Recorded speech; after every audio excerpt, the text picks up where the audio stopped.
ಯಾವುದೇ ಒಂದು ಕೆಲಸ ಮಾಡೋದಕ್ಕೆ ನೂರಾರು ವಿಧಾನಗಳಿರುತ್ತೆ. ಕೆಲವರಿಗೆ ನಂಬಿಕೆ ನಾವು ಕಂಡ್ಕೊಂಡಂತ ವಿಧಾನನೇ ಉತ್ಕೃಷ್ಟ ಅಂತ. ಆದರೆ ಪ್ರಪಂಚದಲ್ಲಿ ಎಷ್ಟು ಲಕ್ಷಾಂತರ ಜನ ಇದ್ದಾರೆ. ಸೊ ಎಷ್ಟೊಂದು ವಿಧಾನ ಇದೆ. ಎಷ್ಟು ಲಕ್ಷಾಂತರ ಜನ ಇರೋಷ್ಟು ವಿಧಾನಗಳಿದೆ ಅಂತ ನಾವು ಅರ್ಥಕೋಬೇಕು. ನಾವ್ಯಾವುದು ಯಾವಾಗ ನಮ್ದೇ ಶ್ರೇಷ್ಠ ಅನ್ಕೋತೀವೋ, ನಾವು ಹೊಸ ಒಂದು ಉಪಾಯ ಅಂದ್ರೆ ಹೊಸ ಒಂದು ಮಾದರಿನ ನಾವು ಕಲ್ತ್ಕೊಳ್ಳೋವಲ್ಲಿ ಎಡವ್ತೀವಿ. ನಮ್ದೇ ಶ್ರೇಷ್ಠ ಅಂತ ಅಂದಾಗ ಬೇರೆ ವಿಧಾನನ ನಾವು ಬರ್ಮಾಡ್ಕೊಳ್ಳೋದ್ರಲ್ಲಿ ಎಕ್ಸೆಪ್ಟ್ ಮಾಡ್ಕೊಳ್ಳೋದ್ರಲ್ಲಿ ನಾವು ಎಡವ್ತೀವಿ. ನಮ್ದೇ ಶ್ರೇಷ್ಠ ಅಂತ ಅನ್ಕೊಳ್ಳೋದು ತಪ್ಪಲ್ಲ. ಬಟ್ ಬೇರೆದನ್ನ ನಾವು ಸ್ವೀಕರಿಸದೇ ಇರೋದು ತುಂಬಾ ದೊಡ್ಡ ತಪ್ಪು.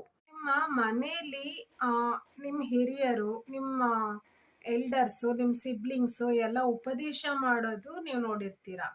ಹೀಗೆ ಮಾಡಬೇಕು, ಇದೇ ವಿಧಾನದಲ್ಲಿ ನೀವು ಈ ಈ ಒಂದು ಕೆಲಸನ ನೀವು ಮಾಡಬೇಕು ಅಂತ ಅವ್ರು ಹೇಳ್ತಾರೆ. ಪದ್ಧತಿ ಫಾಲೋ ಮಾಡಬೇಕು ಅಂದಾಗ ಆ ಅಡಿಗೆ ಚೆನ್ನಾಗಾಗುತ್ತೆ, ಆ ಅಡಿಗೆ ರುಚಿಕರವಾಗುತ್ತೆ. ಸೊ ಹೀಗೆ ಮಾಡಬೇಕು, ನಾನು ಹೇಳಿದ್ದೇ ಆಗಬೇಕು ಅಂತ ನಾವು ವಾದ ಮಾಡ್ತಾ ಕೂತ್ಕೊಂಡಾಗ ಅಡಿಗೆ ರುಚಿ ಇರುತ್ತೆ. ಸೊ ಮನಸ್ಸುಗಳು ಒಡೆದೋಗುತ್ತೆ, ಮನಸ್ಸುಗಳು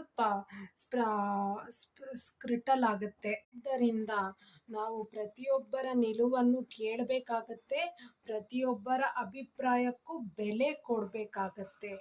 ನಾವು ಯಾವಾಗ ನಮ್ಮದು ಶ್ರೇಷ್ಠ ಅಂತ ನಾವು ವಾದ ಮಾಡ್ತಾ ಹೋಗ್ತೀವೋ, ಮತ್ತೊಬ್ಬರ ಅಭಿಪ್ರಾಯಕ್ಕೆ ನಾವು ಕಿವಿ ಕೊಡಲ್ಲ.